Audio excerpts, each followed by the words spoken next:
presented by GKS Film Sugauli. GKS Film Sugauli.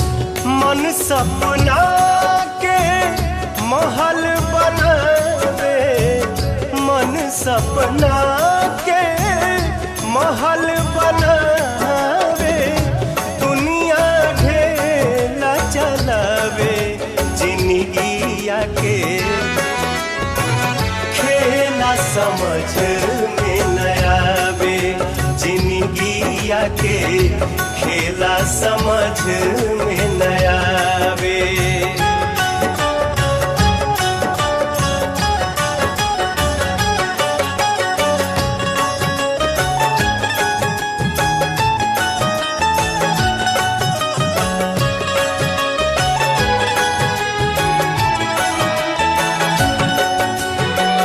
जब जब दिन बिगड़े पर होला, केहू रोक न पावे,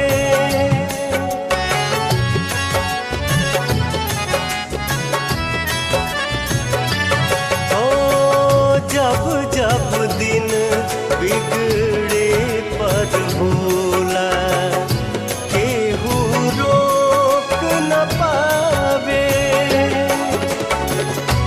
जाने काली खल किस्मत में, जाने काली खल किस्मत में, ई न पता चल पावे, जिंदगिया के